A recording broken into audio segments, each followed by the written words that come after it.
I would like you to watch this 30-second video as I find my groove here on the stage and my gate, and think about what this might be, what it feels like, what emotions it evokes for you, what it reminds you of. You see smoke, you see clouds, you see brick and mortar building. You may have known my renewable energy background. You might be thinking this is probably something about corporate America. Who knows what it is? So think about what this is. So any guesses? This brown smoke is the smoke from a brown person just burned in an electric oven in a funeral home. As I was walking, listening to the obituaries coming out of it, to my Tesla, what I was thinking was not the fossil fuel or smoke compared to the electric vehicles, but processing the obituaries that I'd heard about, and then thinking, well, I am going to be that person one day with the smoke coming out, that brown person. What might those obituaries sound like? What might people say if I were to look at that, listen in on it, which then sets the stage for my topic today. It is not much of a professional, but a personal topic, because all professionals are persons first. We have to pay attention to the person before ourselves that we are, before we get to the professional side of us. The only professional aspect in this talk that I'd say that in my nearly 3 decades in corporate America, in companies large and small, multi-billion-dollar companies, Wall Street traded to bouquet management consulting firms as an entry level all the way to the top C-suite, has been this one principle, that bad news first. And with that in mind, my topic today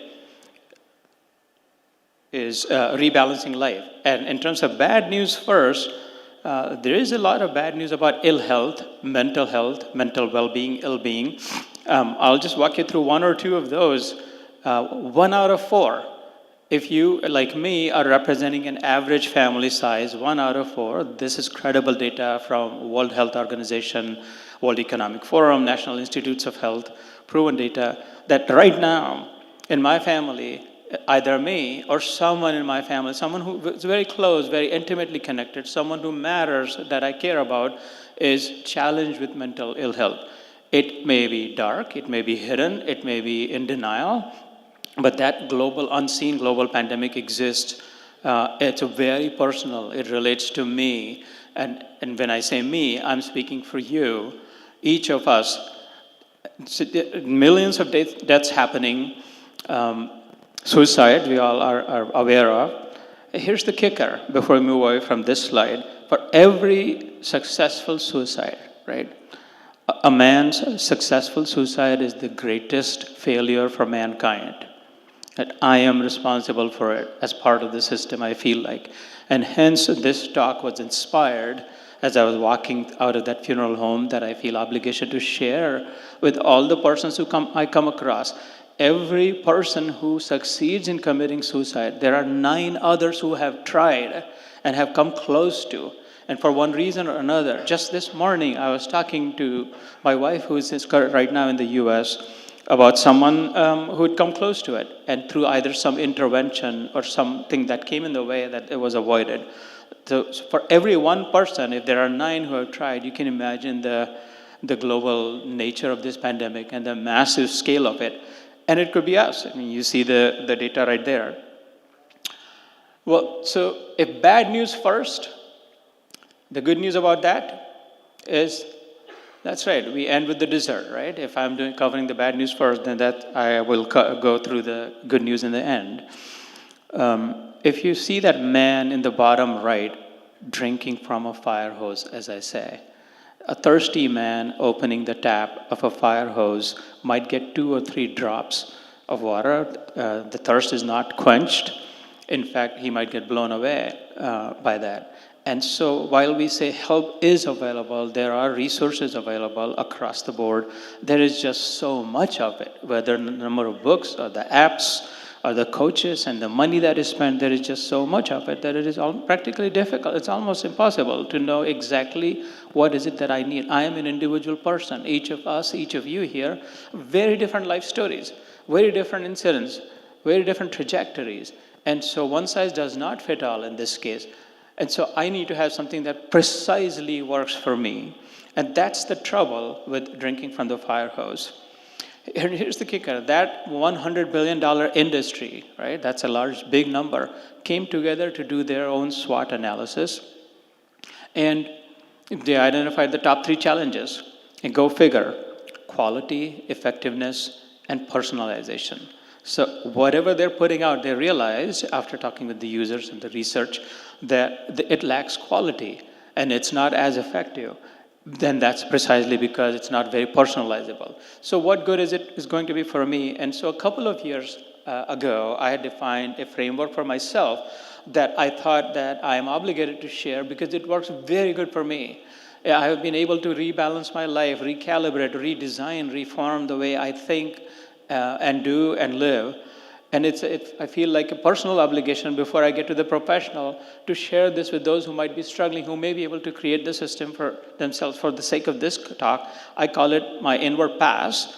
Pass as in, it's an acronym, something that is very portable, adaptable, something that is very scalable, and as well as very simple, for God's sake, right? The trouble is that complicated systems don't work. Portable as in, it's not a thing, it's in the way I think, so that I carry it all along with me. It's contextual, so I'm able to change it depending on the circumstance. It's very scalable. What applies to me, you will see that framework in a moment. What applies to me just as very easily applies to my family, to my organization, to my team, to my religion, to my belief system, even to my nation. It's that scalable. And again, for God's sake, please, it is simple. And why inward?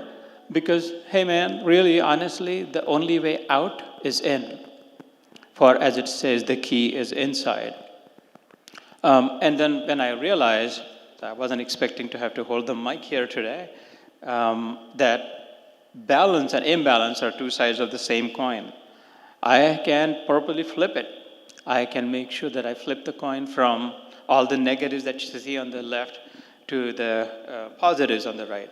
Here's the thing. If I can commit to doing something every day, if I can leave you with this one resolution for yourself, if I can do something every day, the day will come in my life when actually on someday I will be doing everything someday.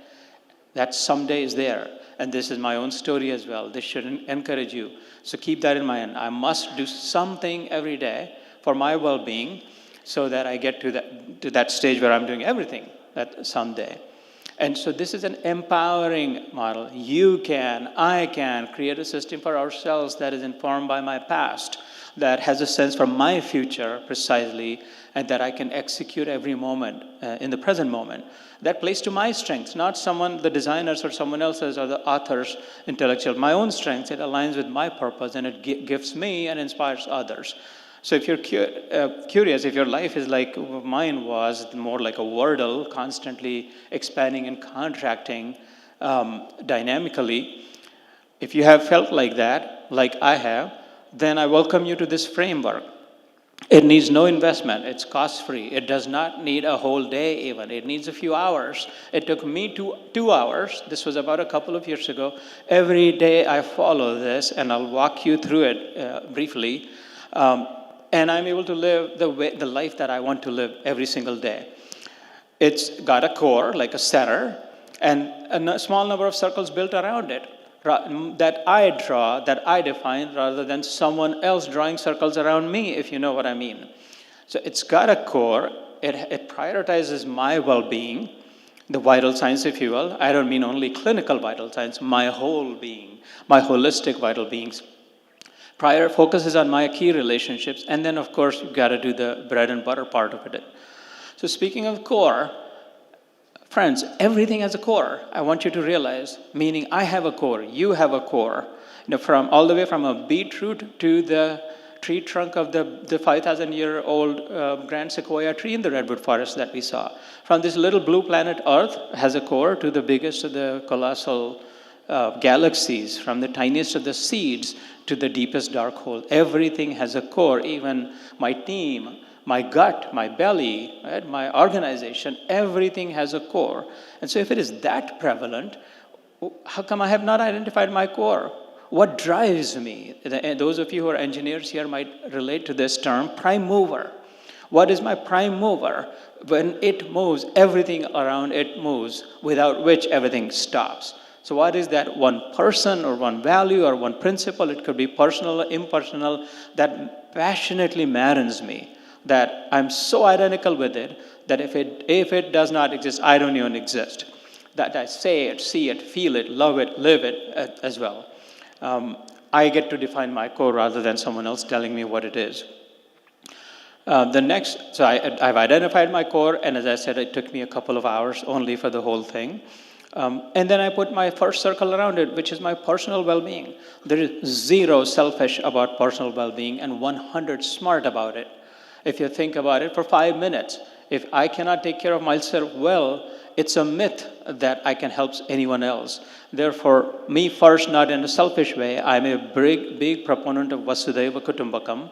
This is different. Taking care of my personal well-being, physical, mental, emotional, again, the whole being, whole self, right? Including spiritual for me. Something that will bring some discipline in my life, create a loosely defined structure, not very rigid, not very firm, not very stuck up on it, but that focuses on my personal well-being. If I'm not a marathon runner and someone's telling me you gotta run, it doesn't work for me. If I don't care for swimming and someone says, well, you should swim, what am I good at? What do I do? And then the third circle around it is the key relationships. Now the key there is the word key. Like in the keychain in your pocket, how many keys are you carrying right now? Maybe 2, 3, maybe 5, 6. If I'm carrying more than 5 or 6 keys, then chances are that I'm not the owner of any of those. I'm probably a servant who's hired me to carry the burden for them. I don't want to be carrying someone else's burden. I've got enough of my own. And so I would encourage you to think sharply, be focused, identify 5 or 6 key relationships that without filling whose bucket first, my bucket, it doesn't matter, will always feel unfulfilled, right? My well-being, my success, my mission is impossible without their mission first. Never something that I want something from, but something that I compellingly must give, that I cry with them, toy with them, joy with them, all of those. So identify those. And then the last circle around it is the bread and the butter, as I say. What do I live for? What do I have to do for living and loving? Bread and the butter, the substance and the flavor of it. What do I give most of my energy to, and what do I receive energy from? Or you can say, what's work and fun, survival, revival. And there's a way to integrate those. If I can find a way to integrate fun in my work, then all work is fun. Then I'm having fun the whole time. And so this is the framework. It works. It is yours. It is mine. And there is a way to very crisply define it. What do I look like? How is my life anchored? So, for instance, this is what, and this, by the way, this is very modular, this is very adaptable. This is not something that you must follow with the exact, you'd get to define your own core. In fact, you must define your own core. I have identified my core. I know what moves me. In the end, all core, everybody has the same core, but for me to get to that one final core, I have a core within me that's going to take me to that. I've anchored my personal well-being around that, whether it is biking or jogging a 5K every day, which these days looks more like crawling, really. And you will never find me a single day without meditation, including this morning. And I'm either listening to or reading or writing the Gita. And I'm often mixing and matching those, while listening, while running, and stuff like that, so that it's also efficient. This is not a linear model where, well, I have to do this and then I have to do this. Those don't work. To-do lists don't work. Prioritization models don't work. There's just too many rules. There's too much you have to go around with. This is an integration, efficient work. And you see the 3 of the 5 or 6 people that are key in my life. You see 3 there. My sweet girlfriend, who is also my wife, Madhvi, and my bright rocket scientist daughter, Mohini, and my brilliant son, Kana, were standing on a glacier that's moving with Mount Denali in northern Alaska in the backdrop. And I've been very fortunate to be able to integrate my work and my passion, my fun. For a living, I feed hungry kids. In feeding hungry kids, I win my own bread also. And in the spare time, on the weekends and the evenings, for the last 15 years in the US, we've been doing Gita reflections, spreading the message of the Gita in Hindi, Marathi, and English. And so it all feels like work. It's so integrated. There is a way. Don't let anyone tell you that, no, well, those are only fortunate ones, only the lucky ones get to do that. I found a way. There is a way. Otherwise, life can feel like, yeah, nah, everything is good, everything is fine, it feels pretty, it feels beautiful. But these are spirals, keep in mind. The trouble with those is that they're spiraling out and often spiraling down. Out is infinite. There will not be a focus to life. It will never feel like fulfilled. That, yeah, I'm busy the whole time, but something is still missing. For that, I must go inward and anchor myself around what